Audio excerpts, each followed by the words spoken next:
auction last night. It seems like the crowd's a little slow getting in here today.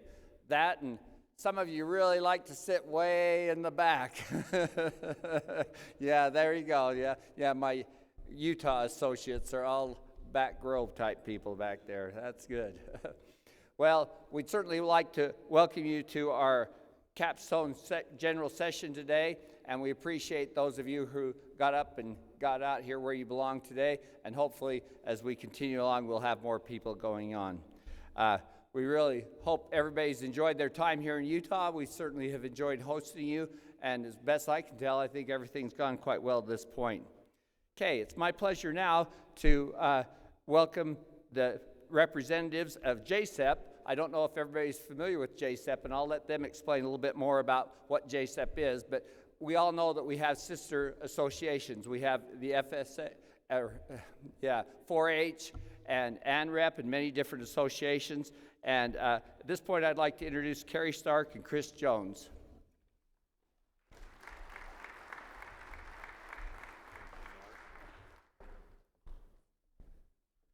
Good morning. My name is Chris Jones. I'm the president of the Association of Natural Resource Extension Professionals. This is Carrie Stark. And I'm the president of NAEPSDP, and if anybody knows what that stands for, you earn a gold star today, but I will explain it. So we want to, for those of you that stopped by our booth this week, we have a few questions for you. And those that didn't, you might learn something. What is JCEP? Does anybody know what JCEP is? You can just shout it out. Great job. In unison. Yes, that was really good, I have to say. So what that is it's the 7 professional associations within Extension, and we form a executive board as well that is represented by each of those associations with the past president, and the president-elect. So who can name the 7 associations? Cynthia, you don't count.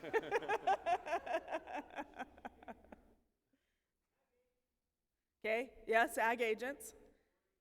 4-H. NACAA. Yeah. ANREP. Family Consumer Science. ESP. And professional development. Yep. Very good. Good job. All right.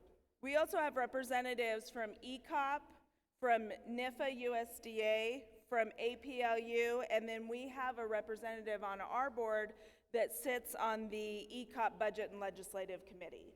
So we do have a full representation. So let's go ahead and advance the slides, please. Or do we can? Yeah, so here's our picture of each of our logos and the associations who we are. And we've just gone through that, so let's advance to the next one. And so why JCEP? You know, some of the things that we do. Advocate for extension. And so we interact with the National Institute of Food and Agriculture, Extension Committee on Policy, the Association of Public Land Grant Universities at that policy level, and inform and try to interact with that group. Encourage scholarship, we'll discuss a little bit of that. Foster collaboration, work with other partners and amongst ourselves, as well as, I think the important thing is create a type of synergy that when we come together as sister associations, we can do more together. Yeah. Advance. Thank you. So what JCEP does, one of the things that we do is advances our partnerships. So not only do we work within our own associations and work together as partners, we also work with private partners, and then also foundations, and then also those other organizations that we mentioned with the ECOP and the APLU. We also strengthen extension. You know, there's a lot of times that with the farm bills, when the farm bills are coming up, I know that's been a big topic the last few months for us, is talking about the 2018 farm bill and what's going to happen with that. And what that does is, for us as presidents, we can then take that information out to our association members, and we can, so that you can share that message with your legislators. We also promote unity. You know, it's always fun. We said, you know, coming to these to the other association meetings, it's really, to me, it helps us with unity and getting that working together. You know, I have wanted to come to the Ag Agents meeting for years and years, but being a 4-H person, it was tough for me to justify coming. So when these came up, when we got to pick which associations, I was like Ag Agents first thing, you know. So just so you guys know, you were my top pick to come for an association meeting. So I was excited to be able to come, and now I can take the information that I got while I was here and share it with my colleagues from around both the state and nationally. That's it? Thank you. Yep.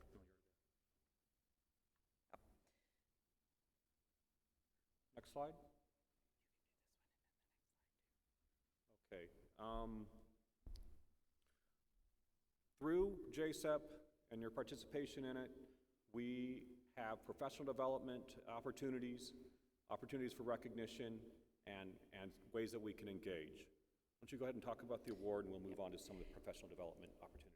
And just so you know that we do have an award for JSEP. It's called the Creative Excellence Award.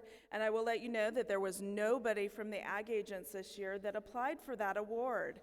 So that's the association winner receives $250, and the national winner receives, I believe it is a $1,000 award or $500 award. It's one of the two.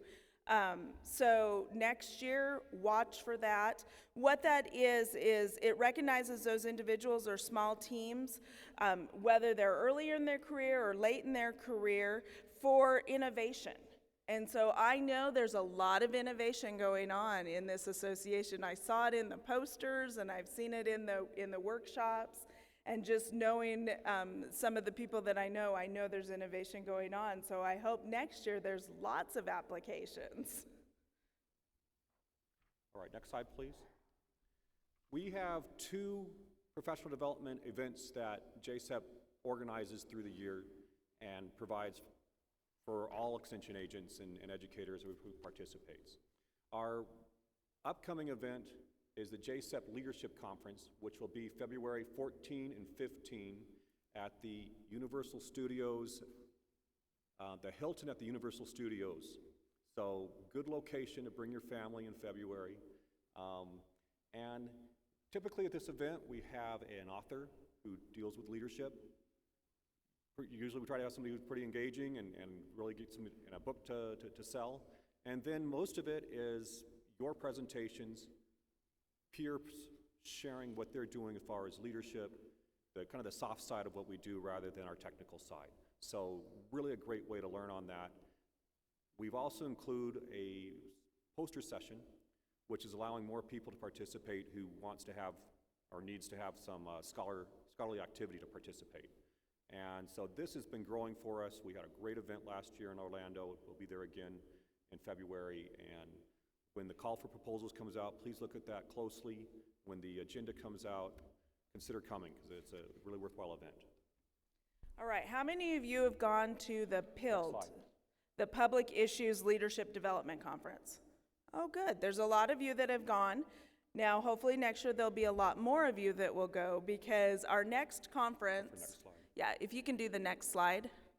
The Public Issues Leadership Conference is held every April around the Washington, D.C. area. This year it's going to be at the Hyatt Regency in Crystal City, where it's been the last few years. And that committee is actually made up of the 7 JSEP organizations, as well as representatives from NACAA and APLU. And so they come together and plan a great conference on how to work with your stakeholders, how to deliver the message and the ask to our legislators. I know this past year was the first year that I was able to attend, and man, it was sure helpful when I had to go back and deal with some major legislative issues in the state of Nevada.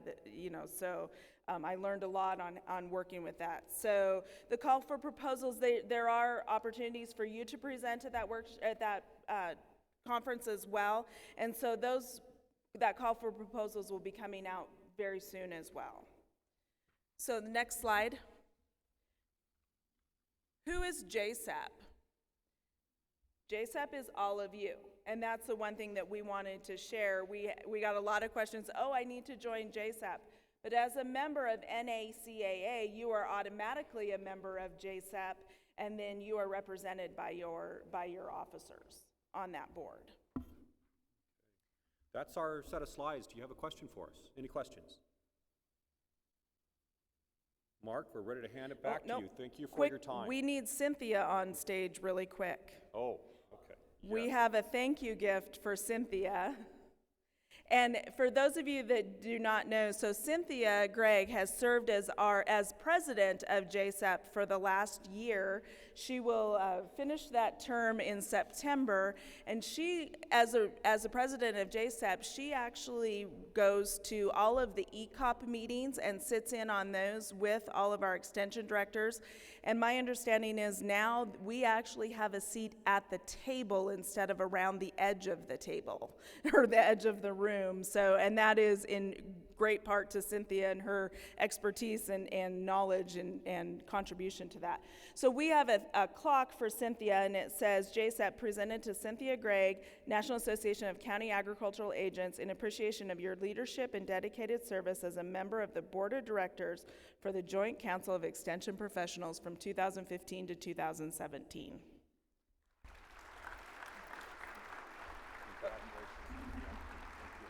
Thank you. Thank you all. Thank you so much. Let's give a big round of applause to Chris and Carrie. We really appreciate them coming and taking part. Chris is actually a member of our association too, and we really appreciate both of them coming and taking part. Okay, now a special part on our program that we do every year is we recognize the Outstanding Young Farmer program. And this year we have Don and Cheryl Hartman that I'd like to introduce at this time, and they were the National Outstanding Young Farmer winners for 2016, and we appreciate them coming today. And yeah, if they could come up on the stage as I introduce them. Don and Cheryl Hartman raise onions, chili peppers, watermelons, grain sorghum, and durum wheat in Deming, New Mexico. They farm about 500 acres, all with drip irrigation, raising some of the best green chili and sweetest onions and watermelons you will ever taste is one of the perks to living and farming in the high desert of southern New Mexico. Don has been Secretary of Deming Soil and Water Conservation Services for almost 20 years. Don and Cheryl have been members of the Luna County Farm and Livestock Bureau for 25 years, where Don is the current president, and Cheryl is on the New Mexico Farm Bureau State Women's Committee. Don and Cheryl have been active 4-H leaders for 15 years. Don and Cheryl are Secretary of the National Outstanding Farmers of America and past winners in 2006. Let's give them a big round of applause, please.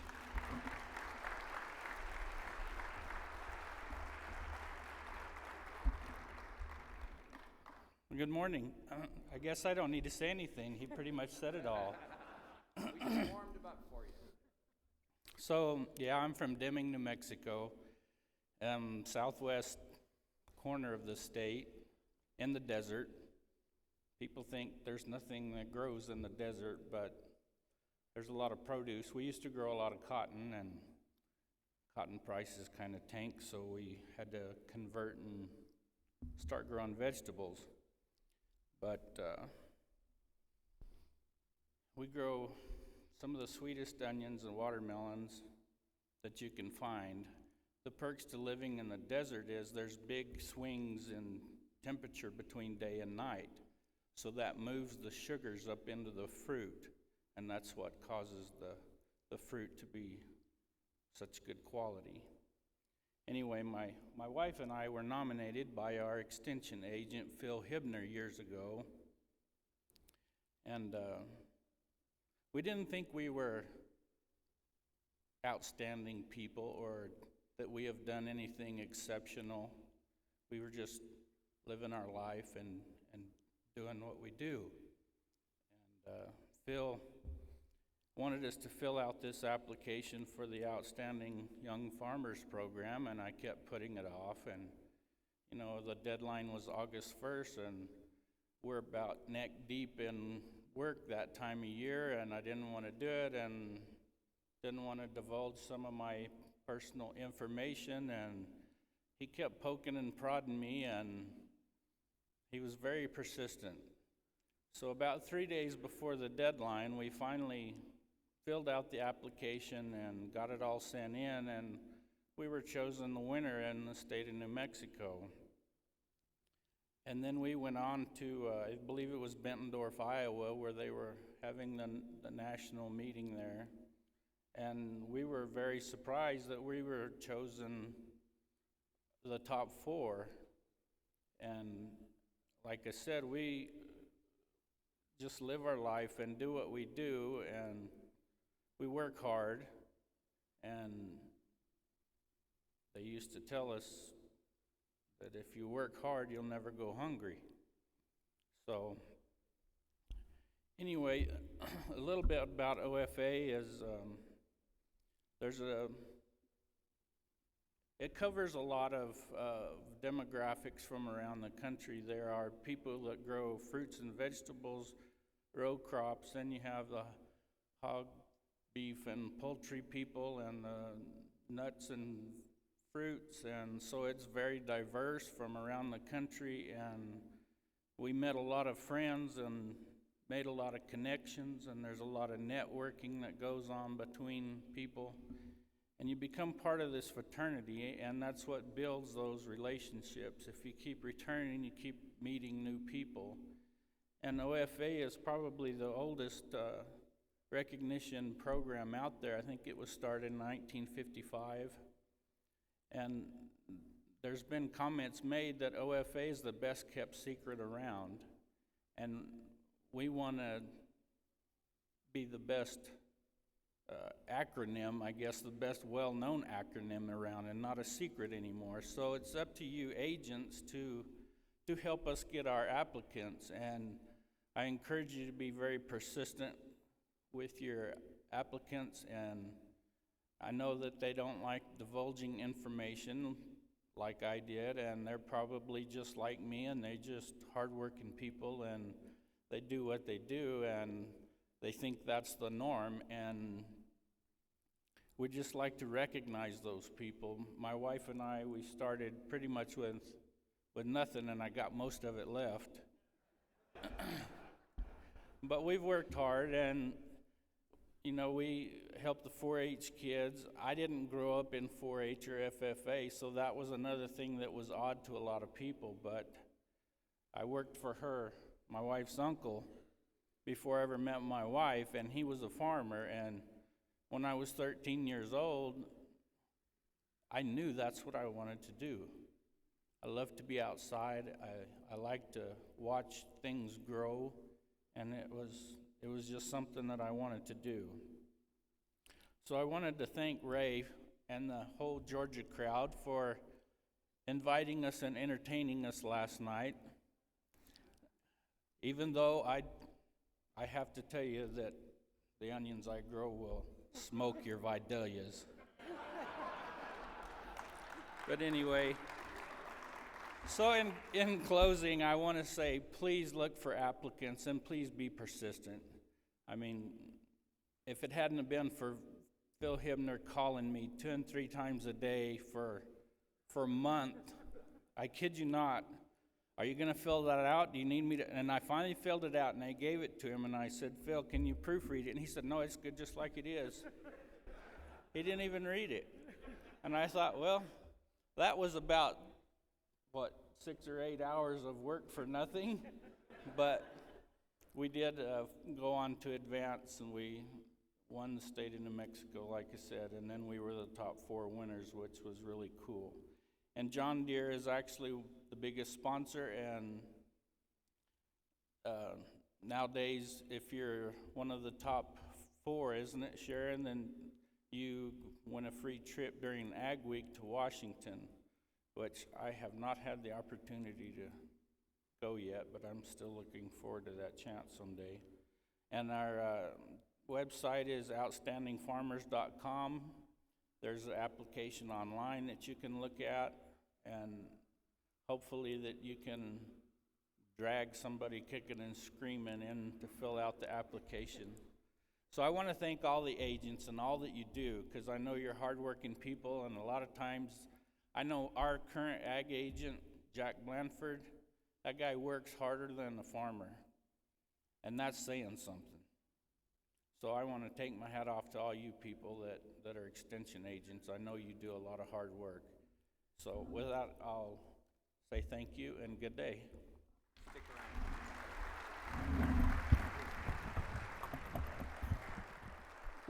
We sure appreciate the Hartmans coming and talking to us and explaining this program to us a little bit.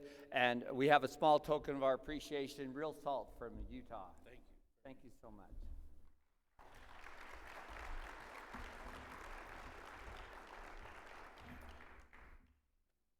Okay, it's my pleasure now to be able to introduce Kevin Barnes. He's with USDA National Agricultural Statistics Service. He's the Director of Western Field Offices for NASS, and he's going to talk to us about the NASS Overview and Census of Agriculture. And let me just read part of his bio here. Kevin Barnes is the Director of NASS Western Field Operations, responsible for oversight of personnel, budget, facilities, and overall operations of field offices covering 22 states.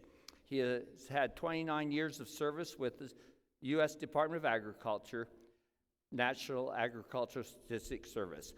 Help me welcome him to the stage, please.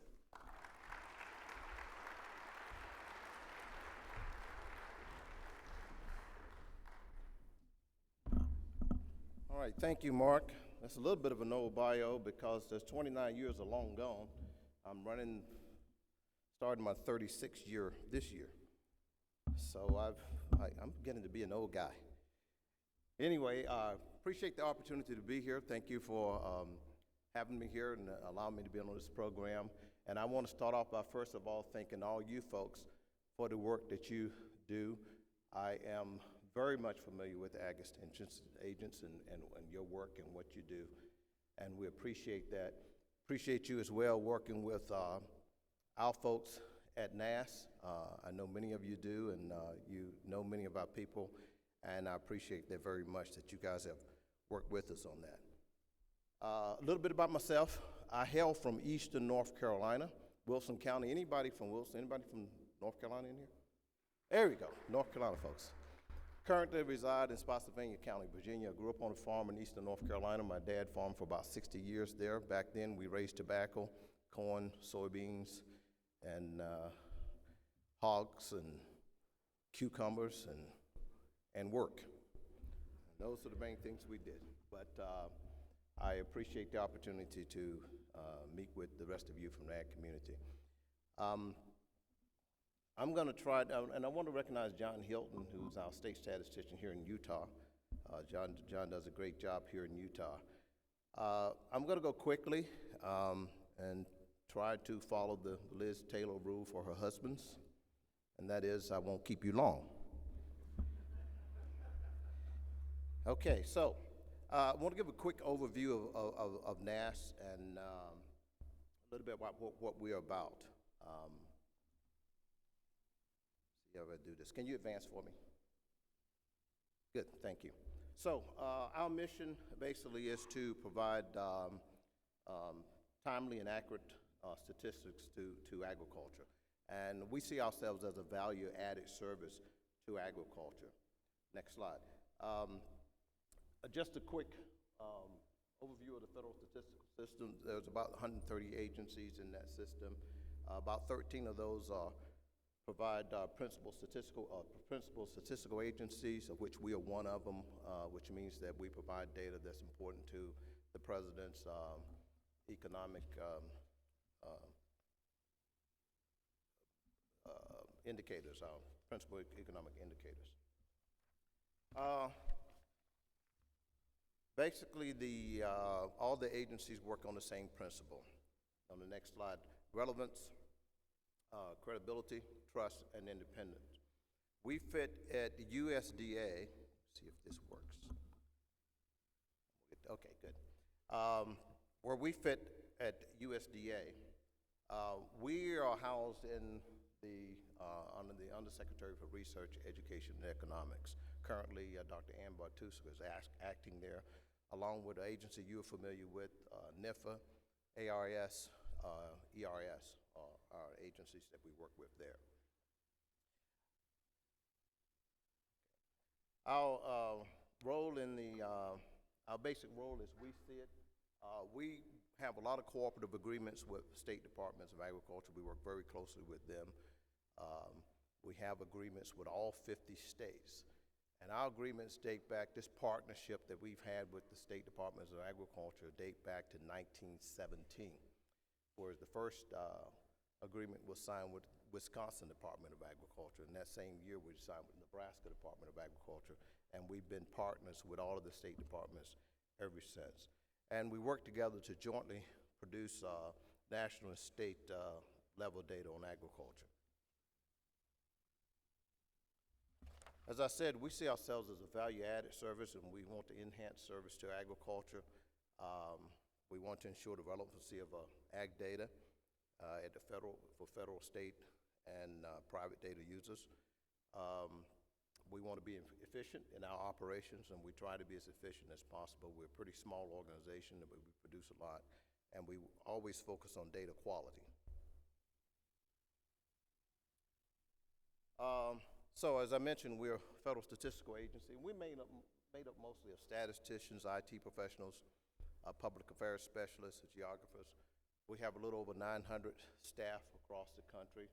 We actually are targeted to be about 1,000, but we're way below that at this time, and we're hoping to get more because there's a lot of work coming forward with the census, which I'll talk about. We also, some of you are familiar with our NACAA enumerators. If you're a farmer, you've probably been visited by one of them. We have about 3,000 that work for us under contract through to the National Association of State Departments of Agriculture. And they live out in your counties and are probably some of your neighbors. About 5 years ago, we restructured the agency. We moved from having 46 or 45 fully staffed offices in every state to 12 regional offices. But we maintain a presence in every state, and so this is basically our structure at the moment. And you're in the green area here in the mountain region, where our regional office is in Lakewood, Colorado. So we administer the Statistical Estimation Program and the Census of Agriculture for the U.S. Department of Agriculture. We coordinate all of the statistical data needs at the federal and the state level.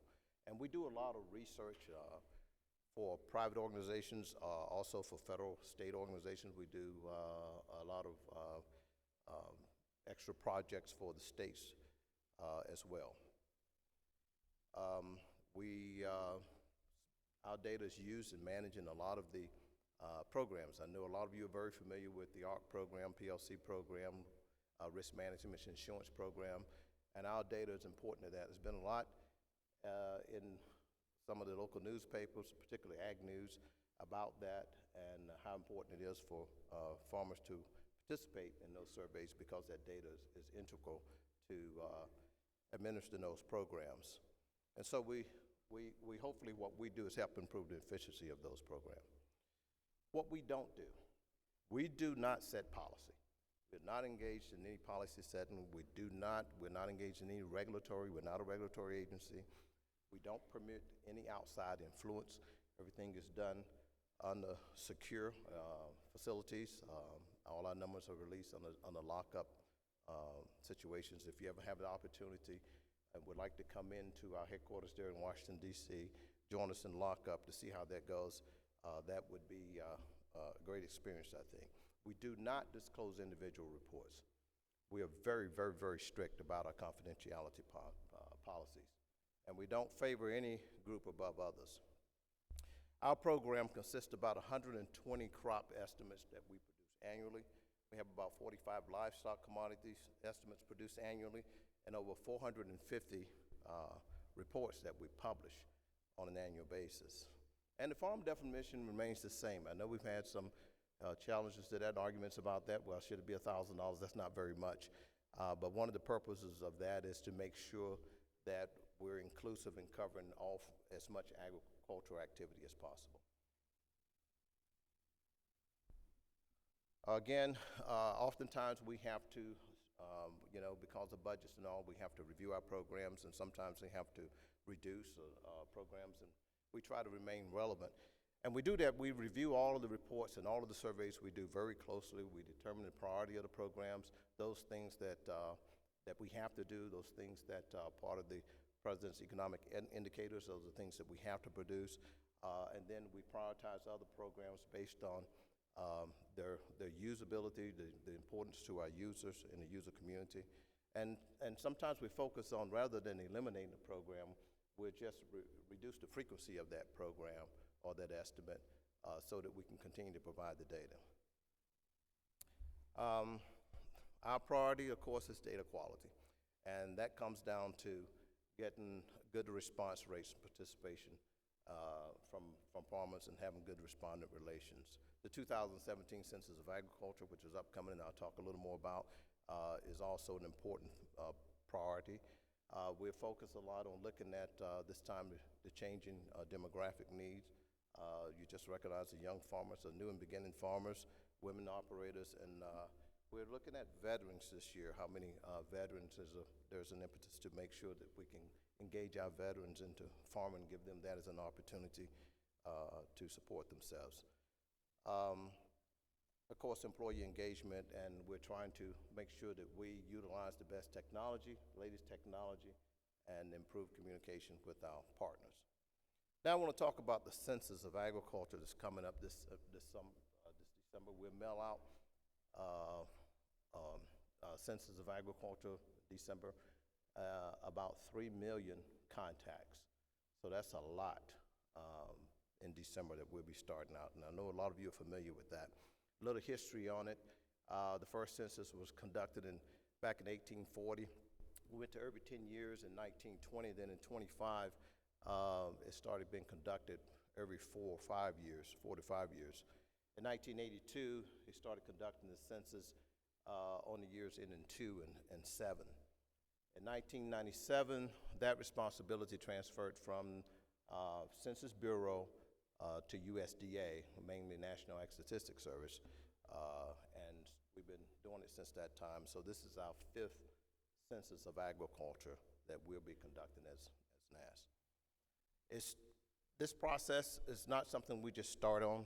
This year we just do a Census of Agriculture and start on that. It's a 5-year process. It's a continual process. We start out with the direction and then the planning, and we're in the reference year this year. The reference year for census will be 2017, and then we go on. And just a little bit of that in year 3, which we're in right now, we're doing a lot of list building. Some of you may have been contacted to assist with that, but we're trying to build our list to identify as many farms as possible. We conducted a classification survey, sending out about 1 million forms to potential farms to try to validate or verify whether or not those are farms. And then we use our land-based area sample from June to supplement the work that we do in the list building. I mentioned that we added a question about military veteran status and make sure respondents have an opportunity to tell us whether or not they have served in the military. And then we've expanded the questions to, based on recommendation from an expert panel, to include identify more people involved in the farming operation so that we can capture female operators and also younger people who are involved in agriculture. We have this year a targeted respondent form, and the big thing we're doing this year is that we have an improved web tool. So to give, it's another avenue, another medium for reporting that we hope would be easy. It'll be mobilely accessible on a phone even, menu-driven, and we hope that that will help people be able to respond and relieve some of the burden of response. So in year 4, in 2018, is when we do all of our analysis. We're heavily engaged in that, editing and imputation and all that, working on the products for release and preparing for other follow-on surveys.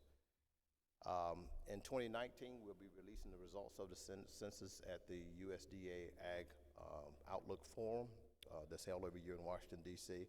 We'll be conducting the first follow-ons, which is usually our farm and ranch irrigation survey, which will be our first census follow-on. And then we start the process all over again, evaluating what we've just done, and then going forward for the 22 census. Okay, we're doing a lot of promotion. We're doing it, and we want you to help us with that. We're really trying to promote the census and the importance of it, because it is extremely important to know more about our agriculture and agriculture community. Our new secretary, Secretary Perdue, has also, he's a very data-driven person.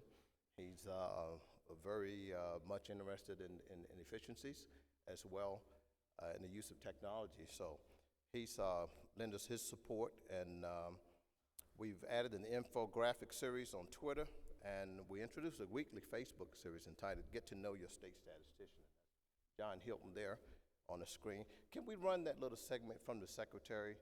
Hi, I'm Sonny Perdue. As a former farmer and ag businessman, I know the value of the Census of Agriculture. It helps us to tell the story of U.S. agriculture and to make the right policies to help rural America succeed. So be counted. The Census of Agriculture is your voice, your future, and your opportunity. Thanks in advance for your participation. Responding has never been easier. Try the online demo today. A message from the U.S. Department of Agriculture. So good. We're grateful for a secretary who's engaged in agriculture, has been engaged, familiar with agriculture, and understands what we do, and is very supportive of the work that we do. So we appreciate the secretary for noting that.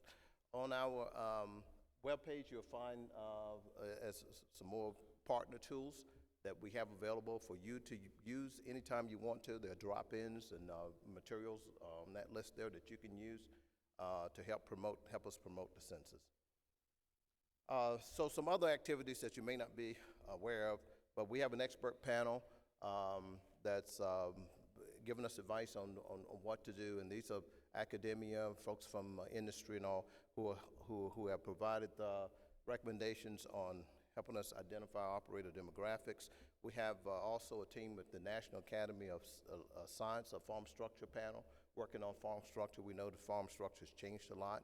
We know that there's a lot of burden to farmers, so we want to figure out better ways to communicate and collect the information. We also have a standing advisory committee that consists of representatives from state departments of agriculture, also industry, and farm organizations as well. And this year we're going to be doing email subscriptions for our publications, so that's a new thing that we're doing.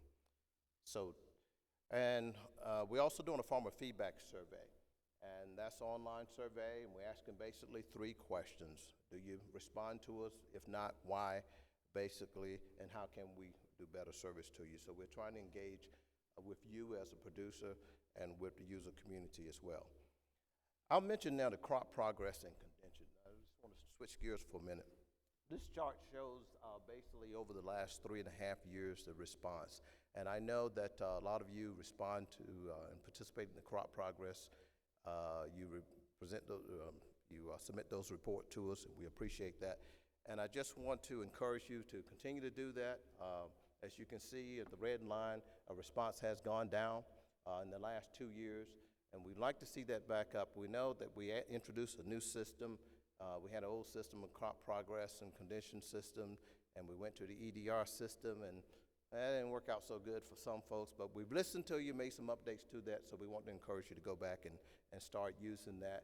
And really, this is one of the most widely used reports that we produce. It's the weekly progress, and it's a very important report. So I'll wrap up here by just telling you what you can do to support us and what we need your support. That's basically what I want to say. Mainly, as I mentioned, data quality depends on response rates. So if you can help us encourage farmers to report, to include our data in your presentation, to use as much as possible, to connect with your state statistician, use those partner tools I mentioned, and follow us on Twitter. Okay, and thank you very much for having me here today.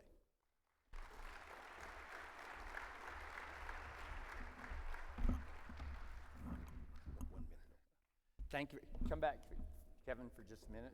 We have a small token of our appreciation. This is Redmond Real Salt. Thank you so much for taking time to come out here and visit with us. Onion salt. That is good stuff. Good. And It come from his onion? no, that's New Mexico. Thank you so much, Kevin. We certainly appreciate you coming clear from Washington, D.C., and it is a great organization, and we're happy to participate in that most of the time. But I must admit, we start filling out those surveys every week in February, and by the time November comes around, we think, oh man, it's been a long year, but we still do it, and it's a great program with us. Okay, at this time, we'd like to call up Chris Tom. He's the damage prevention consultant with Pipeline Ag Safety Alliance, and he's going to visit with us for just a couple minutes.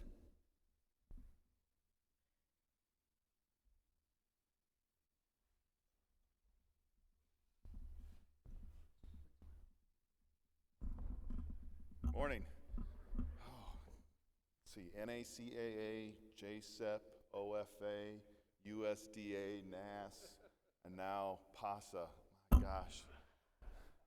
Y'all get hit with a lot of acronyms, almost as many as the pipeline industry. I'll try to keep it simple. The Pipeline Ag Safety Alliance is a group of about 20 pipeline operators whose mission is to prevent damage to pipelines and to improve communications with the agricultural community. So about 2 years ago, we were honored to be able to sponsor your Hall of Fame Award. And the Hall of Fame Award recognizes the dedication it represents, the dedication and everything that it means to be an extension agent. And for our organization to be involved with that award, it's exactly why we're here, because that dedication has led to your group being recognized by the farmers and ranchers that you serve as the most trusted source of information. And that source is exactly what we hope that you can be for us. So we know that you're being asked, excuse me, by lots of folks to help. But our hope is that you can help spread the word to get farmers to call before they dig. So every month we send out a newsletter to all the agents in which we try to provide tools to make it easy to spread the word. And over the course of the year, whenever they do and they tell us about it, we put their name in for a drawing. So this year, Donna Hoffman from Casper, Wyoming, I don't know if you're here, Donna, but she was drawn to win an Apple iPad. So we're going to give that to her during our luncheon later today.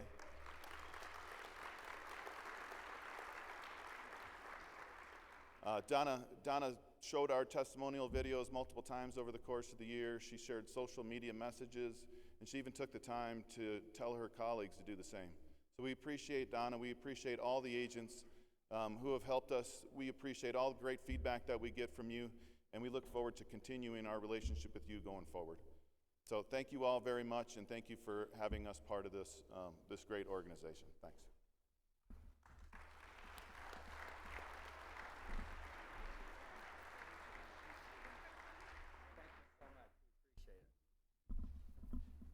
Gosh, Donnie, you're lucky.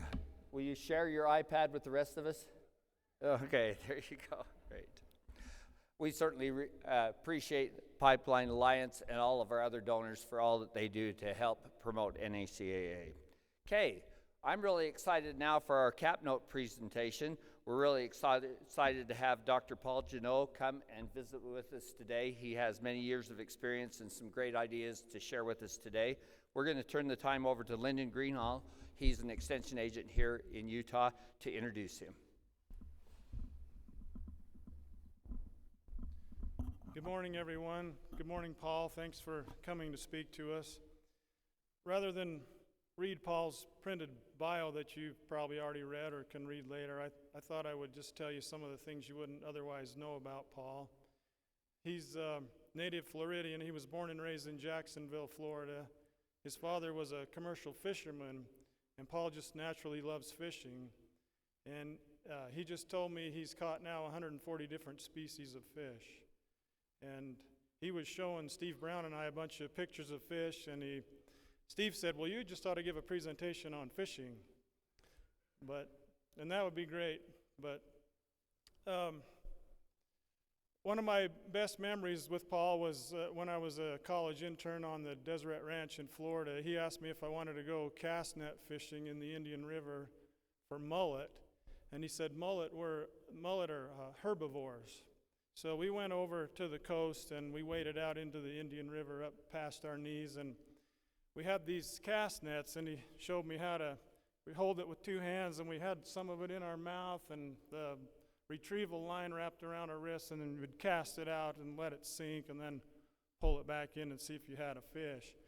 I caught one mullet, and Paul caught about 25 or 30, and we took them back to the ranch and filleted them and had a big fish fry.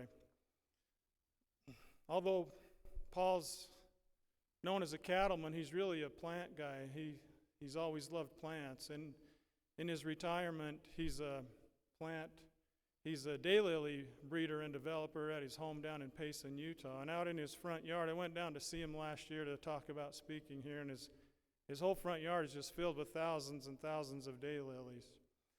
And so he's still a pretty busy guy in his retirement. Whenever I see a King Ranch pickup, the first time I saw a King Ranch pickup, I said, that's Paul Janot did that. And so I asked him about it last summer, and he said, oh, I didn't have much to do with it. But I knew Paul was a Ford guy. He bought a lot of pickups for the ranch in Florida, and then as the general manager of the King Ranch in Texas, he was still buying Ford. So the Ford Motor Company called him and presented the idea to him, and he agreed to it. And so now some of you drive King Ranch pickups. Well, that was Paul. Paul has a breadth and depth of understanding in agriculture second to none. He's as comfortable with global economics as he is with molecular genetics, and he understands the forces that control both. If you were to ask Paul what his greatest accomplishment in life was, he would tell you without hesitation his marriage to Meredith Embry, an elect lady, Dr. Paul Janot.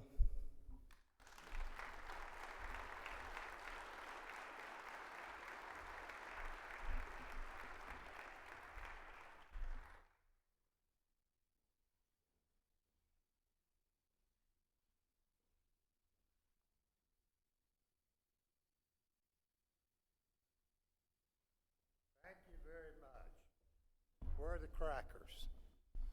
Florida boys, where you at? Good. Texans?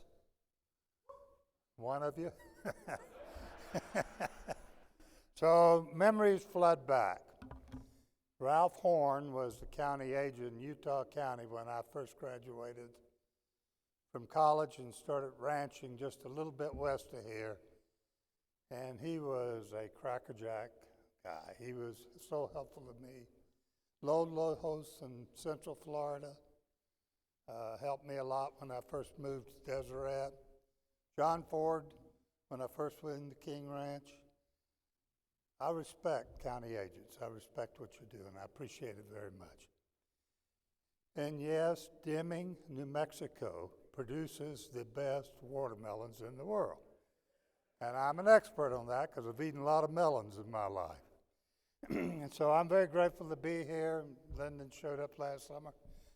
I start about 5,000 daylily seedlings a year. I've got about somewhere around 25,000 different plants under evaluation, about a half an acre. So if you want to come see, we're having an open garden Friday. Lyndon will get you my address. So I'm friends with quite a few people in Nebraska, and Ronnie Green, the president of Chancellor at Lincoln, called me and asked me if I would come and give a sort of valedictorian 50-year speech. What did you learn in 50 years of ranching? I said, Ronnie, that would be the most boring talk in the world. Pat, can you see some old guy up there droning on and on and on about what he learned in 50 years? I said, I'll do that a little bit, but I really want to talk about is what this world's going to look like 50 years from now. And so I kind of put this together. I got called back to the Farm Bureau in Nebraska to present it after I presented at the university. And when Lyndon asked if I would speak, I told him, yeah, but I'm going to do this talk because I think it'd be relevant to you. Now, there's a lot of cattle in this because I spent my life in cattle. But if you listen not very hard, you'll see I'm talking about agriculture and not about cattle. So This man said, the longer you can look back, the further you can look forward. Our ability to look back helps us look forward. So let's look back 50 years ago. 1965, Lyndon Baines Johnson been elected as president. That was the first election that he stood for. Kennedy had been assassinated 3 years before. This was the first election I voted in. Back then, you couldn't vote till you were 21. I was told if I voted for Goldwater that there would be rioting in the street, that the war in Vietnam would get worse, and that the economy go to hell. I voted for Goldwater, and all of that happened, so I must have been responsible. Vietnam was just getting started. I had buddies go over there and not come back. Selma, Alabama. 2% of the blacks in Alabama were allowed to vote. There were ridiculous structures that prevent the black from registering and voting. And so there was a peaceful march from Selma to Montgomery to try to protest that. George Wallace was the governor. He sent the militia on them. They beat him. They killed one boy. And that resulted in the Voting Rights Act we have today. It was a national event. That happened in 65. These boys had their first hit the year before. I Want to Hold Your Hand, first hit in the U.S. But there was some good music, too, back then. King of the Road, Roger Miller, What's He Doing in My World with Eddie Arnold, Ribbon of Darkness with Marty Robbins, and Understand Your Man by the man, Johnny Cash. A grocery ad, 1965. This came out of the Lincoln, Nebraska newspaper. See, back then, most families, 75% of women didn't work. Today, 75% of women do work. And most families were one-car family. So on Friday night, Dad took Mama grocery shopping. That was the standard. Go grocery shopping on Friday night. That was their date out. Go grocery shopping. And so these ads were kind of important. Look at this. Pork loin, 39 cents a pound. Pork roast, 29 cents a pound. Ground beef, 3 pounds for $1. Loaves of bread, 12 loaves for $1. Just to give you an idea of what it is. Where's the chicken? There's no chicken in that ad. First place, we didn't eat those things. And the second place, when you did eat them, you got them at a poultry place where they'd be hanging by their feet, uneviscerated. Okay? So let's talk about that chicken in a minute. 1965, ground beef, 3 pounds for $1. Pot roast, 29 cents a pound. A whole fryer, 39 cents a pound. And inside that fryer was a piece of cellophane with a heart, liver, and gizzard stuck in it. So by the time you cut that thing up, took the back to the cat, took off the heart and liver, which a lot of people didn't eat, you were paying 80 or 90 cents a pound for chicken. We couldn't afford it. And look at the chicken. In 1957, the average chicken in America weighed 2 pounds. Well, by 1978, we had it up 4 pounds. Today, the average fryer is 9 pounds. So chicken was a rarity. We had a pot roast every Sunday. Still one of my favorite meals. Okay? Bought my first pickup truck in 1969, first new one. Brand new. It was red and white. I can't find a picture of it. Cost me $2,700. I was two-wheel. An old rancher told me, Paul, you're going to go till you get stuck. If you get four-wheel drive, you'll be out further, and it'll cost you more to get out. Get two-wheel drive.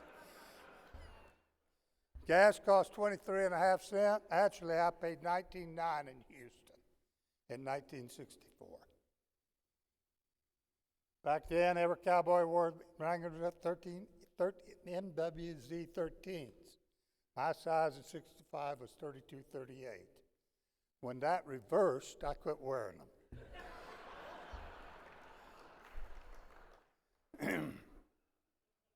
So the Commodore adding machine was a new thing. You see, I did a little book work for some ranches while I was going through college. Okay? But this was a miracle of miracles. The Commodore electric ad machines. You didn't have to pull the crank lever down every time you added something. And then I did a few years later my first computer programs, just a little close to here. We entered all the data on these cards. They said, do not fold, spindle, or mutilate. And I never had a program run right. I remember going over to the computer center at BYU, and it was a pretty big building for that computer. It was much bigger than this room, a computer that won't do what your telephone calculator will today. And I dropped my cards. And when you got your printout, it'd be a stack of paper this high with green stripes down it, and it'd say error, error, error, error, error, error, error. Every page. 1965 State Fair, Grand Champion Bull. I hope you can see there's been a change. And it wasn't just breed, right? This was the 1960 Ideal Hereford Cow, published by the Hereford Association. Over 70% of the registered cattle in the United States were Herefords in those days. In 1965, yield grade was introduced. I'd go to the Spanish Fork Livestock Auction, Grant Tingy, no longer there, but then I would buy fat cattle for BYU's student packing plant. Me and a friend of mine would go do it every week. I would buy the animal on the right at a discount to the animal on the left. The fat one brought more money because they were selling carcass weight, and fat ones dressed higher. So they'd get more money out of them if they had more fat. So in 1965, yield grade was introduced, the war on fat, and you know what's happened. Here's a few figures. Corn prices were $1.13 a bushel. Average yielding price, $23.70. Average fat cattle price, $20.40. Average carcass weight, 646 pounds. Those numbers, incidentally, guess where they came from? And a lot of my numbers come from the Agricultural Statistical Service.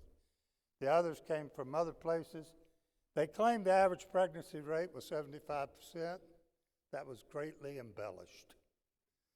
It was not. And the average herd size was 28.6 head of cattle. So old men speak of the past because they have no future. Young men speak of the future because they have no past. So in that spirit, I have 5 sons. They're in agriculture. I said, I'm going to give a talk about the future. What do you think are the biggies? And they gave me ideas, and we collaborated a minute. I'm going to tell you what my 5 sons said is going to happen over the next 50 years. First son, did I turn it off? There you go. My son David from Florida was the cattle manager at Deseret. He's now president of the ranching for the Alico Cattle Company in South Florida. He said, who's going to own ranches in the future? And who's going to operate those? Now remember, I just said ranches, but it's the same message on farms. Who's going to own them? Who's going to operate them? Here's the average age, and guess where this information came from? This comes from the census. I cannot wait for 2 more years to see what happened because I'm going to make a prognostication. Look at the average age. It was, today, it was about 58 and a half, the average farmer rancher in America in the 2012 census data, came out in 2014. 58 and a half. So the USDA has told us that they're aging about 1.5 years per year. I can feel that. I am confident it will be over 60 when the data comes out. That means over the next 10 years, that means 50% of them are over 60. That means in the next 10 years, about half of our people in agriculture will exit. There's going to be a big change because the age has crept up. Okay? Who's going to step in? What's going to happen? So agriculture has always had a high cost of entry. Land prices in the last decade or so have done such phenomenal increases, so much escalation in the value of land prices, that it is almost impossible for young people to enter. This is just a hypothetical. It takes a minimum of 500 cows to support a family. 500, and ranches, the last ones I priced, wherever you went, were $10,000 to $14,000 per cow. So we're talking a minimum, just to buy the land, of $5 to $7 million. On an industry that will generate a 4.5% or 5% return, operating return, and thus cannot carry a heavy debt load. So entry is going to be very difficult. And so we probably are going to see a continuation of an enlargement of operations, and we're going to see more leases. And that's going to change the whole dynamics, because you think of those guys that you knew 40 years ago that got started, kept their pants up with a piece of baling twine, nearly starved to death, and nearly went broke, and when they sold out and retired, their land was their accumulation of wealth. And so these young guys that lease are not going to have that accumulation. So there's going to be some dynamic changes in this whole structure. This again came from my good friends at the USDA. The blue line is the number of cattle operations. The yellow line is the size of those operations. You see that? I don't have a pointer, but you see that 1960 flat blue line? That's when I'm in college.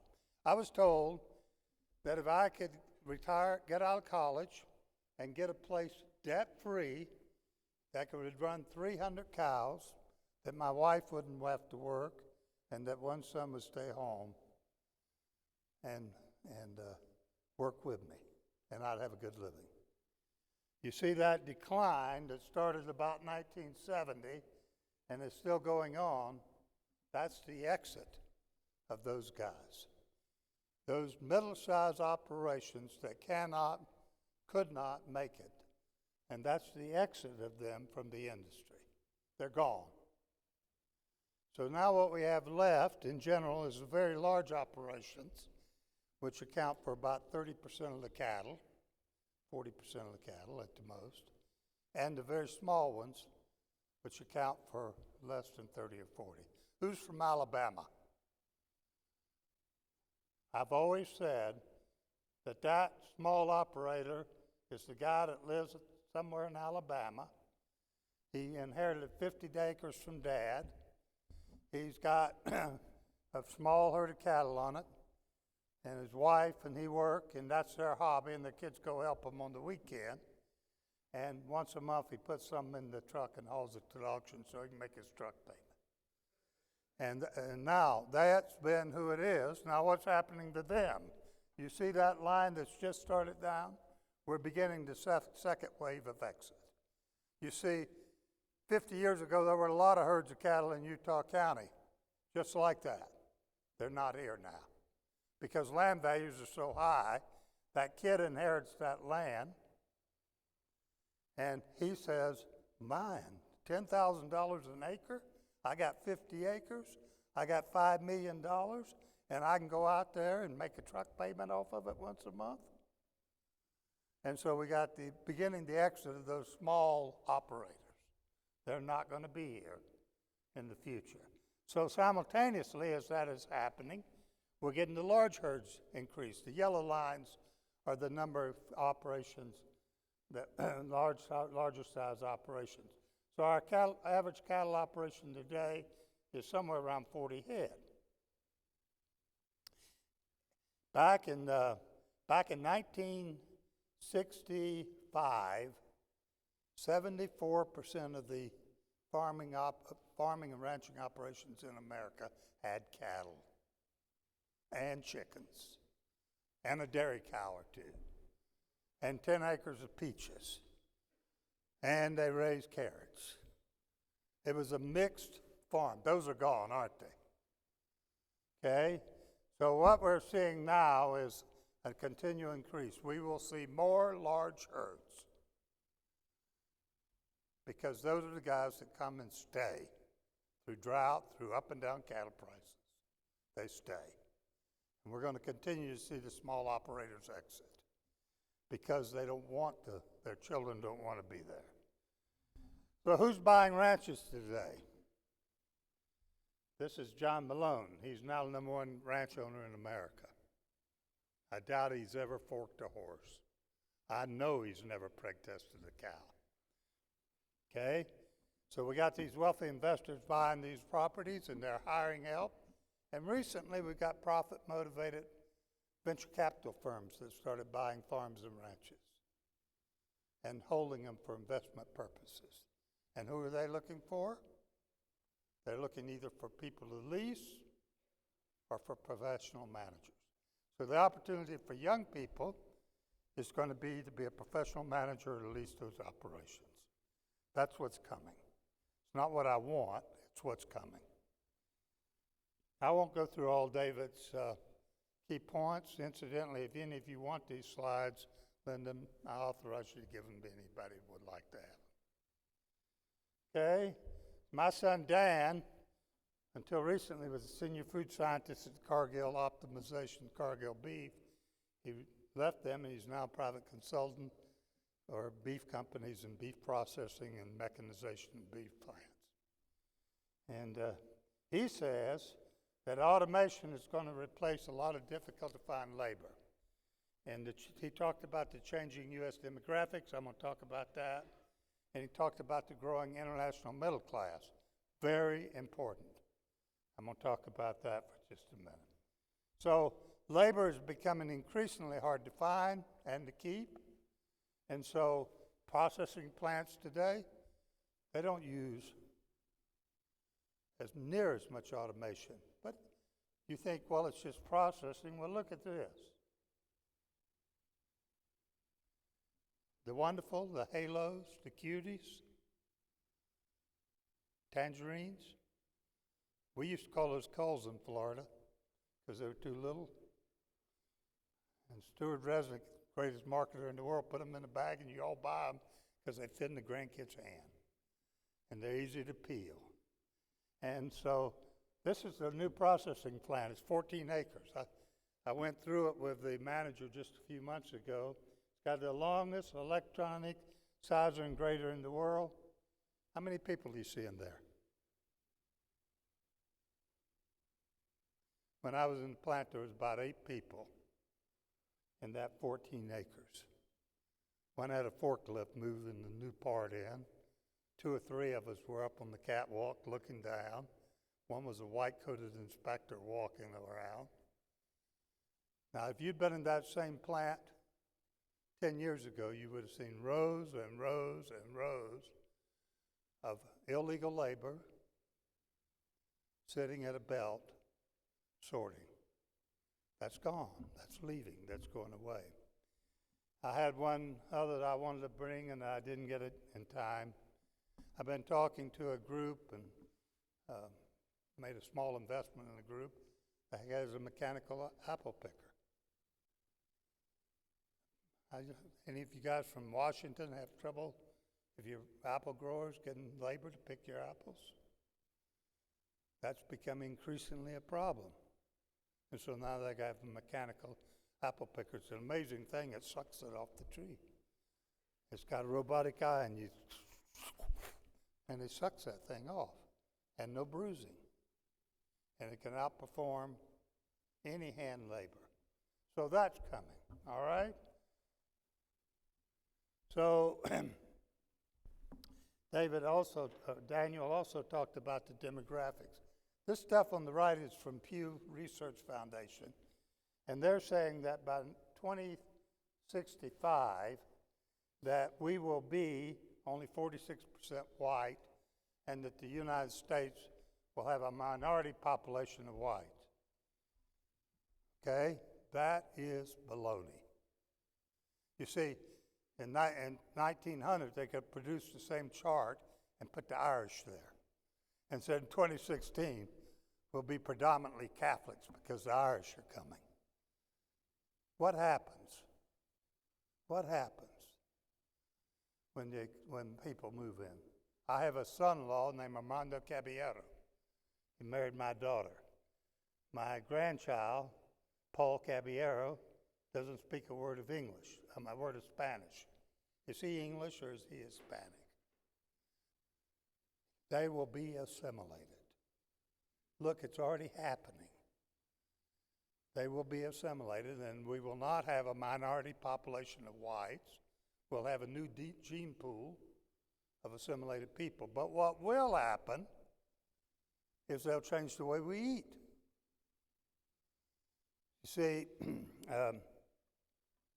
so a bunch of young guys served in in Italy, and then in the post-war, the military, kept a lot of people in Europe. They came home and they craved pizza. And in 1958, Wichita, Kansas, a couple of those boys started Pizza Hut. You see, I was 18 years old, graduated from high school in 1960, and ate my first pizza. One. And I didn't need another one for 3 or 4 years. Can you imagine life without pizza? Can you imagine life without tacos or burritos? Can you imagine life when ketchup's used more than salsa? See, salsa's #1 condiment in the United States today, not ketchup. See, what has happened is and for heaven's sakes, hummus? My Lebanese grandfather immigrated here in 1890, and I grew up eating hummus, and I thought I was special. Now all of you are eating it. You see, and in my Lebanese, we're assimilate, but they will change our eating habits. And that will happen. And so if you look at the Hispanic population, they like thin cuts. They love beef. And they make Milanese and other things out of thin cuts. Will that change our eating pattern? Yes, it already is. The major packers are looking to design food that fills the needs of the Hispanic population that's growing right now. And they will change further what we eat. Okay? This is a busy chart, busier than I wish it was. And I'm sorry, this is the Brookings Foundation, and I looked this data up yesterday, and they said we're too conservative here. The growing middle class. I thought with the economic downturn of the last few years, they may be more conservative. They said no, it's happening faster than we projected. Now, Brookings Foundation defines a middle class as someone that generates earnings of somewhere between $1 and $100 a day per person. Now, I buy at $100. To me, that's a little above middle class, but I also struggle with the dollar being middle class. So if your family of 5, you earn $5, you're middle class, according to them. But be that as it may, these numbers are a trend.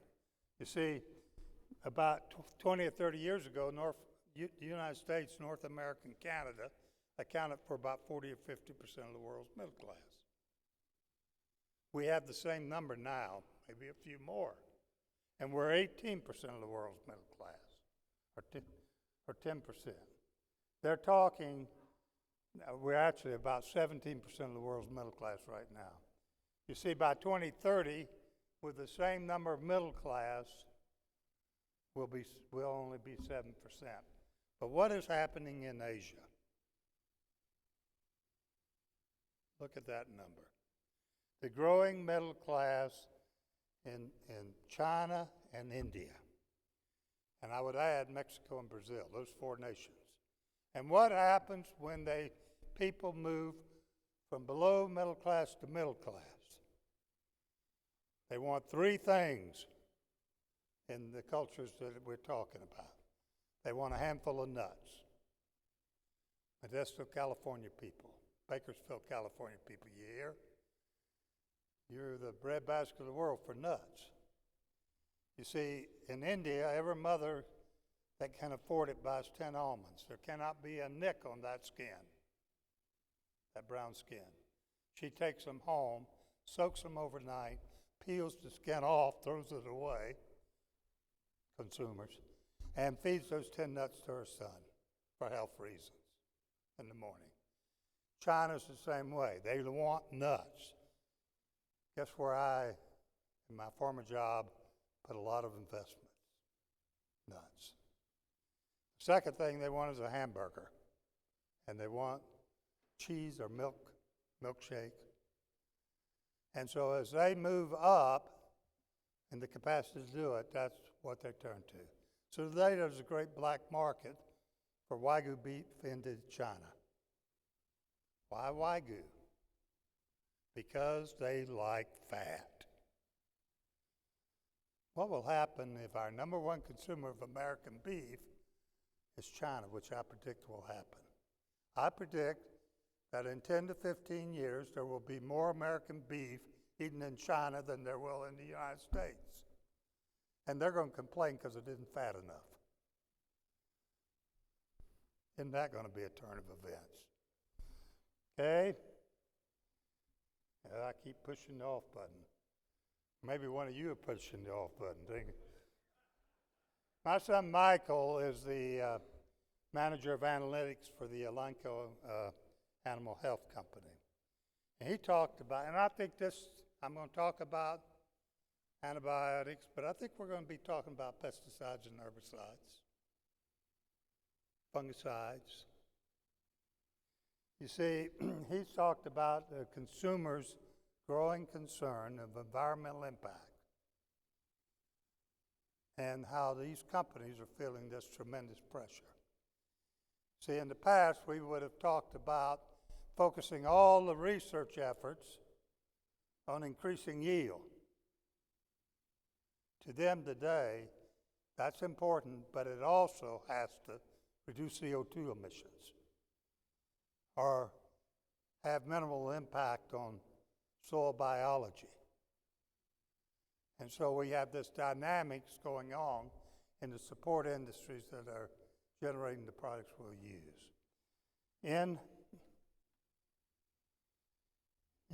We're going to have a prohibition. It's already started on shared class antibiotics. Shared class antibiotics means your doctor injects it for you for a cold, and the rancher's injecting it to a cow for mastitis. If it's used in humans, it will not be used in cattle. And so Cargill said they were going to cut 20% of the shared class antibiotic use, and their goal is 0. So we're going to see less and less antibiotics used in the animal industry. And we're going to see over-the-counter sales of a lot of things become more and more difficult. Today, you have to become a certified sprayer to use certain chemicals. I predict that will become more stringent, the requirements to be certified sprayer, and that instead you will have people that are highly technical that will perform that service for many of our farmers because of the concerns of misuse and abuse and the impact on human health and the environment. So we're going to have limited antibiotics, but what we are going to have instead is a lot of innovations in vaccines. Right now we treat symptoms because we don't really know what's wrong, but we'll have the diagnostic tools that will allow us to target and treat the real problem. We're going to see much better diagnostics, and we're going to see more non-antibiotic treatment. I had a little infection, and my doctor put me on sulfa drugs. When would that last happen?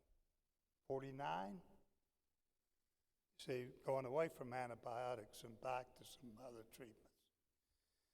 And we're going to see much better animal health, much better plant health, even though there will be more restrictions. Feed additives, I've already talked about this. These companies are saying, okay, it'll help feed the world, great, but it better help the environment and better help food safety. If it doesn't do that, then we don't have interest. Michael's bottom line. So my son John is the owner of Livestock Genetic Services. Somebody just came up and showed me a video. John does EPD work for many of the private ranches, most of the Brahma breeds, and another of the breeds, the genetic services. So the number one is Angus, number two, Simmental. He's the third largest data processor of genetic information in Virginia. He talked about the increased use of composite lines targeting specific goals, and he talked about the genetic technology will become as common as a smartphone. John said to me, Dad, left it on the table, I guess. Do you know how this works? Can you explain this smartphone to me? I said, I know how it works. You push the button, you dial. No, tell me the mechanisms of how it works. I couldn't. He said, Dad, tell those people that's the way genomics will be in the future. No, you won't understand it, but you will use it. Highly sophisticated genetic tools in both plant and animal agriculture, and you won't understand it because you won't get PhDs in it, but you'll use it just like you use that phone. So when I was an undergraduate, just a few miles from here back in 1964, I took turkey production because that was required. And Dr. Lawrence Morris was the teacher. We made the trip to Moroni. Did you go to Moroni? Some of you to the turkey operations down there, this trip? No. They were raising turkeys in Moroni, and we'd do that trip, and we talked about this, that, and another. About 2 days before the end of the semester, I raised my hand boldly and said, Dr. Morris, we've gone the whole semester, and you've not mentioned any turkey breeds. He said, Paul, there's 2 breeds, bronze ones and white ones, and they come in 2 sizes, large and small. That's all you need to know. You see, I wanted to hear about bourbon reds and Nantucket, whatever they were. How many of you know anything about purebred turkeys? How about chickens? How about pigs? They're gone. They only pay a whole lot as cattle, and cattle will leave.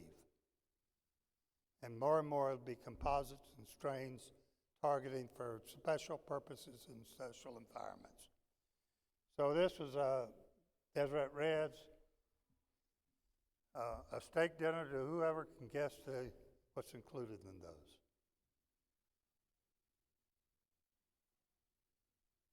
Come on, I won't tell you you're wrong. All right, these are 3/8 red poles, 3/8 South Devon, 1/4 Brahma. And they grade like Angus and they take tropics. You're going to see more and more things like that, targeted for the environment. So these are going to shrink in their effectiveness, decline, and there's some problems with them. Any of you ever worked with any of the cattle breed associations? It's all about making the cattle better, or is it a little bit of politics? 99% politics, bickering, you know. I was on my phone with my son's office, and he spent 2 hours on the phone with a breed association from South Texas, and a member. And they, when they hung up, I said, wow, do you charge him? No, he says it's just part of the service. I said, well, who is that guy? He said, well, he was complaining because the EPDs, the trait was this way and the numbers were this way. He was insisting that invert that, the traits be across the top and the numbers vertical. And he was just adamant that that had to happen. And my son was trying to explain that the computer programs were set up for multiple breeds and the change that would be very costly. That got nowhere with him because he wanted them. Finally hung the phone up. I said, how many cattle do you have? The Breed Association guy says, oh, about 30. He registers 1 bull a year. I said, well, why did you spend that much time? He said, because we need him in the association. And so that's what's wrong with the associations. They're not targeted towards genuine improvement of cattle. They get bogged down in nothings. And then this, they have lack of whole herd reporting. This came from one of their breeds. Look at that script line. Don't forget to register those good calves. Don't forget to register all the calves. All the data needs to be in the pool for the data to be any good. If you only selectively register your 2 or 3 good ones, what good is the data pool? Do you really know what the breed's about? So that may be a little too much cattle for some of you, but we're going to see the decline of cattle breeds further. They will become hobbies. And I've already mentioned this. We don't understand new technologies, but we're going to use them. We're going to see CRISP become more important. We're going to turn genes on and off. They're already doing that. And when that's so, consumers are a little concerned, but when that has the capacity to take 2 or 3 or 4 or 1,000 children that have a lethal disease because of a genetic factor, and we can turn that off or on and save that child's life, that story will change, and that's coming. This is something I'm kind of excited about, the potential of farming for pharmaceuticals. Those watermelons he's going to grow in Deming, if you eat one of them, you're automatically going to be vaccinated for the flu, because we're going to use food for vaccines in the coming years. We're already doing that, some with milk and certain children's problems. We're going to see that more and more. 30 years from now, people will sit there and say, they didn't always do that. That will come, okay? So John's bottom line. So my last one, so you wake up if you would. So my son Paul is a web and database developer for agriculture companies. He functions in New Mexico. And so he takes, I said to Paul, you know, this is all great, all this IT stuff, and it's some wonderful stuff. Said, we had the mechanical, industrial era, and look at what we did. We cars and we had transportation, airplanes, cars, this and the other. And now we've had the information era. And it's been about 30 years. He said, no, 40. This was the son who always told me I was wrong. It's been about 40. And I said, but it's over. Because they will not invent a whole lot more stuff. Yeah, they changed the iPhone a different way. They do the iPad, put some new button on it. But the basic structure of the information there is over. So, Dad, you couldn't be more wrong. He said, what's happening is we've got the hardware, but all the software and the capacity to use it is now being developed. And he says that we're going to see that in the future, increased software doing a lot of what we're doing now. I've got an example I'm going to give in just a minute. And so I said, you mean to tell me that an IT guy for a ranch or farm will be as important as the accountant and the lawyer? He said, no, Dad, they're going to replace the accountants and lawyers. That a lot of your accounting, a lot of your law will be done by that IT guy. So, I believe him now. So we had a launch of all these things, and you're all familiar with them, you use them. But now we're looking at machine learning. These terms you're not familiar with, I'm not going to spend a lot of time talking about them. 10 years, you'll be old hat to you. The Internet of Things. artificial intelligence, and you will see sensors that can finally really see. I've been talking to every cow will be online, heat detection, illness, out of the fence, automatically go to your cell phone or your watch, and you get a notification. Purchases made on automatically. Feedlots, packers, and ranchers, and data flow information. A few years ago, 25 years ago, I was feeding a bunch of cattle in Colorado. And I sold a bunch of cattle feeding a few cattle in Colorado to get data on the performance of our cattle. And I've been selling cattle to Momford, 5,000 head a year. They came over and asked me if I would tell them the data I got off those 170 head I fed. I said, you fed all those 5,000 head? Why don't you look at your own data? Said, we can't get it. You think that's going to be that way in the future? The data flow will increase, and that'll be very useful. Automatic equipment operation. All right, here's an example of some people I'm talking to right now. Any of you heard of Zytec? So Zytec is an Israeli firm. If you want something innovative done, get the Israelis to do it. They've done wonders there. So they have these sensors, and in California they put them on almond trees, and they can detect a very small change in the diameter of that tree. And when they reach a certain point of water need, that diameter just starts changing. And that sensor then relays to a groundwater system and relays to the cell phone of owner. And all he's got to do is push the button, and irrigation turns on. The Internet of Things. Sensors that see, artificial intelligence.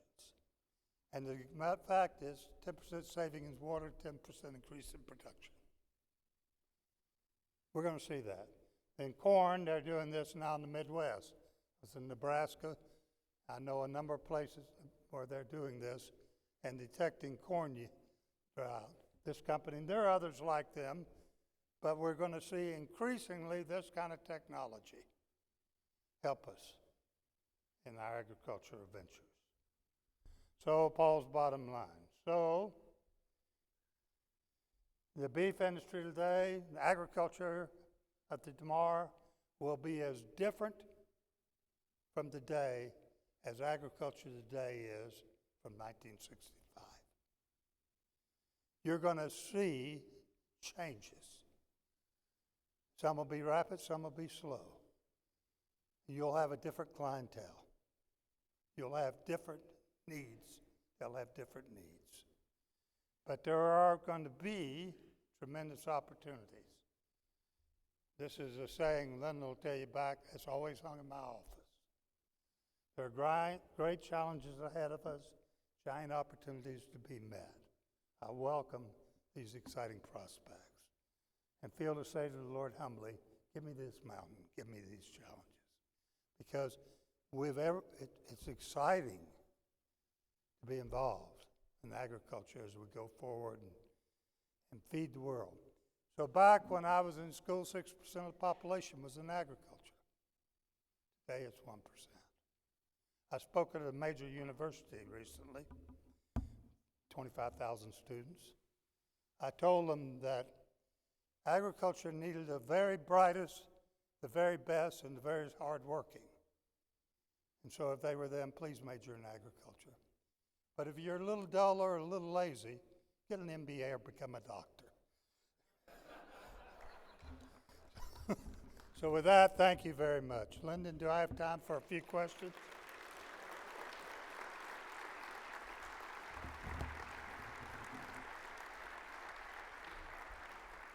You want to do questions? Do we have any questions for Dr. Janot?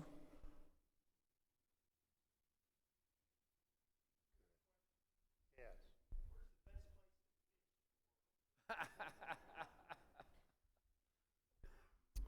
where they're biting. There you go. Thank you very much. Dr. Janot, we'd like to give you this small one of the Redmond song. Thank you so much. I used to get salt from Redmond. I approved of John Polson, one of the fathers. Let's give Dr. Janot another big round of applause.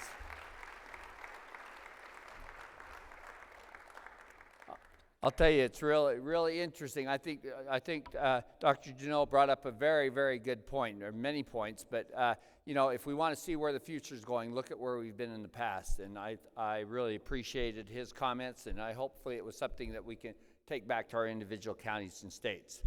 Okay, it's with great pleasure we'll welcome Alan Galloway to the stage. He, of course, is our incoming president. He's going to tell us everything we need to know, right, Alan?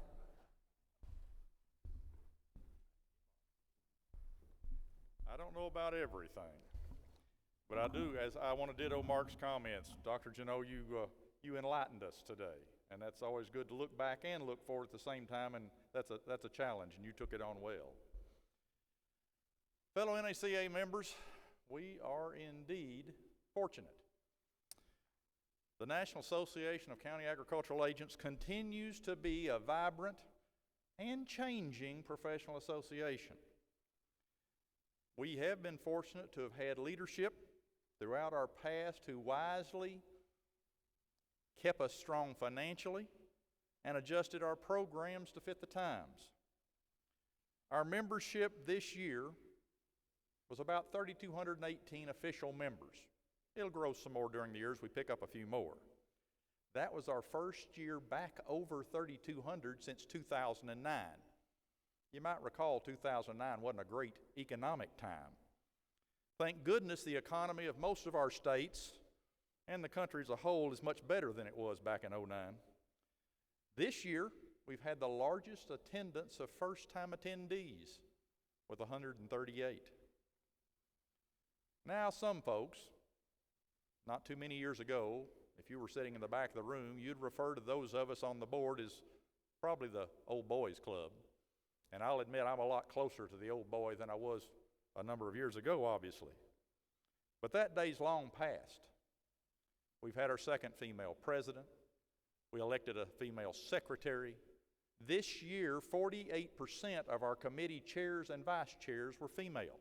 That's just another sign of the change of agriculture and the change in extension agents and educators across this country. Each year we review the awards and recognition programs, and our committee chairs recommend ways to improve those to us on the board. And hopefully we use that information and make it relevant to our members as we think about those changes we need to make. We remain the best extension professional association, but we must constantly adjust and adapt if we want to remain that way. One of the areas we must improve is our sponsorship and donors so that we can continue recognizing and providing professional improvement for our programs for all of our members. I'll be asking the officers and committee chairs and vice chairs to lead this effort this year, and I ask you again to help us in identifying potential donors and sponsors that might assist us in making our members better at what they do, so that they in turn can be better at helping their clientele back home in their county, region, parish, or state. The cost of hosting this or holding this annual meeting each year obviously has been increasing. This year our registration, I think, was the highest ever. Our fiscal committee struggled long and hard to keep it down to the level that it was. One of the ways, obviously, to keep that cost down is by finding some of those donors and sponsors that share our values and understand our interaction with our clientele back home. This past year, we even changed policy to make it easier for state associations to host this annual meeting by reducing their costs, because we understand how challenging it is in their state to generate funds to help pull off one of these annual meetings. So, where do we go from here? We will review those reports that we received this year from the committee chairs and the councils and make adjustments to our programs that make them practical and useful to our members. The officers, with your help, will secure new donors and sponsors and find ways to maintain even better contacts with those that we have. And you as members, you can prove the value of what you do by sharing it with other members across this country. You can help them by applying for recognition programs and providing presentations at the next AMPIC and future AMPICs. And you can also maybe contact one or two of them that's in a neighboring county or even a neighboring state or halfway across the country for that matter, and encourage them to apply as well. Hopefully, maybe you'll also suggest to them that they'll become involved more. Maybe they'll take on a state committee position, a state officer position. Maybe even encourage them to look at the national level, get involved with our committees and our national officers. We've got to make sure that those that are following behind us have been encouraged, much like somebody probably encouraged us when we were young in our career. If we can help motivate and assist NACA members to become the best that they can be, then society obviously in general will be better, because those people out there today, those clientele out there today, need us even more than those of past years. Because you and I both know the base understanding of agriculture by many people is fairly low. And if we're not helping ourselves and helping our newer members improve to help share the message of agriculture and what it means to this country and this world, then have we really fulfilled our total job of providing service to all? I certainly hope that as you have ideas or suggestions or even complaints, that you'll always feel comfortable in passing them along to me or any member of our board or any of our committees. Because only if we know about ideas from each of you can we hope to keep this association what it is and what it should be. Abraham Lincoln probably said it the best when he stated simply, "Whatever you are, be a good one." Let us all be good ones this year and keep NACAA moving forward. Thank you.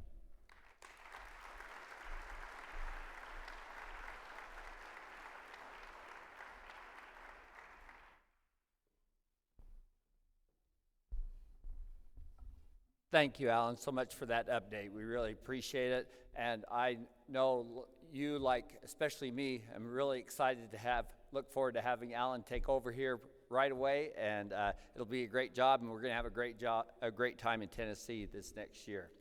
Okay, at this time we'll call Chad Reed, one of our 2017 AMPIC co-chairs, up here for some announcements.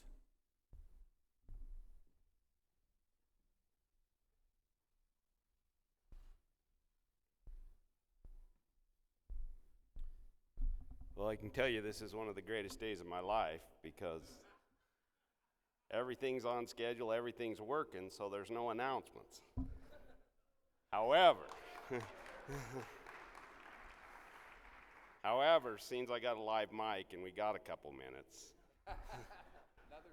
I need to tell you about the history of agriculture in Utah. But I'm going to go way back. So if you look at the continent of the United States, over the past 30,000 years, there's been several major climatic shifts. And for a period of time, the climate would get much wetter than drier. And the Indians, every time the climate got wetter, would practice agriculture. They wanted to practice agriculture. Actually, when it was drier, they were hunter-gatherers. The fascinating thing to me, as soon as they started practicing agriculture, it reduced their lifespan by about 10 years. It wasn't near as healthy. Now, my family and consumer science agent's here, and I can see her furiously writing notes. She's going to come out with a new diet plan called the hunter-gatherer diet plan. But the problem with being a hunter-gatherer, it's a tough way of life. You're moving around all the time. You're hoping you can find food. You're hoping somebody hasn't been there ahead of you. And it's really hard to have any family structure or community structure. So these Indians always wanted to practice agriculture. So if you go back in Utah history, at least 10,000 years, there were hunter-gatherers all around these areas. They were living in caves and they were moving around. About 2,000 years ago, a group of Indians show up and they're different, and they practice agriculture. Now, we call them Fremont Indians, and that name comes from the explorer, politician, and soldier John C. Fremont, who came out west and spent some time in Utah mapping some areas. So we have a river in Utah named after John C. Fremont, and it just so happens the first excavation of a Fremont site was near the Fremont River, so we call them Fremont Indians. We have no idea what they call themselves. They lived across most of Utah. Now, they are closely related to the Anasazi, who lived south of here. In fact, they probably intermarried. They were probably an offshoot group. They were a little different in a couple ways. The Anasazis lived in those beautiful cliff towers and dwellings. The Fremonts dug pit houses in Utah. Now, if an ancient Indian ever comes up to you, the easy way to tell them apart, if they're wearing sandals woven of yucca, they're an Anasazi. If they're wearing moccasins made out of deer legs, they're a Fremont. So a handy piece of advice in case an ancient Indian ever walks up to you. Look at their footwear. Okay, and these Fremonts in Utah, they grew corn, they grew beans, they grew squash, and they grew sunflowers. They still did the hunter-gatherer thing, but they did that. And they lived in fairly big communities down where I live. They excavated 400 houses in one area. They were very observant of nature, very smart. They knew the solar calendar. They tracked the journey of the sun across the sky. They had perfect calendars that even accounted for leap year. More amazing than that, they knew the metatonic cycle. That is the relationship of the Earth and the Moon, and it takes 19 years for the Earth and the Moon to be back into the same exact place. They figured all that out. So they were our first agricultural people here. It's also interesting, I went out to a Fremont excavation site on the Nevada border, and they'd diverted a little stream and they were growing corn out there. And they'd lined their houses up on all the equinoxes and solstices. But guess what else they found out there? They found turquoise that they traced to New Mexico. And they found seashells that only occur on the east coast of the United States. So we were all interconnected even back then. About 600 years ago, the Fremont culture just disappears, and we don't know what happened to them. And about that time, the more modern Indians come into the state. So now we got the Shoshone to the north, the Utes in this area, the Paiutes in southern Utah, the Goshutes in western Utah, and the Navajos down in southeastern Utah. Interesting enough, we're one of the few states in the West that derives its name from an Indian word. Most of our neighboring states' names all come from the Spanish. So we got a proud history and 2,000 years of agriculture.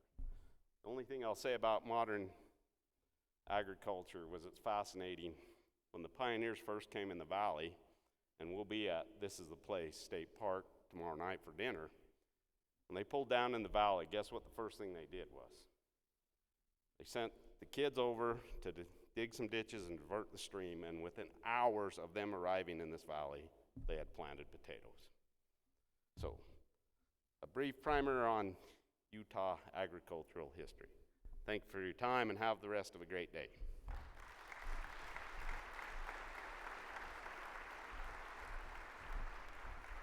Thank you, Chad. It's really interesting to hear some of the history of how this area was settled and everything. And Chad's quite a storyteller. You can get together with him and he can go on for hours, but we do appreciate all his work. Okay, that concludes this session. Thank you so much to all the speakers. Let's give all the speakers and presenters today a big round of applause.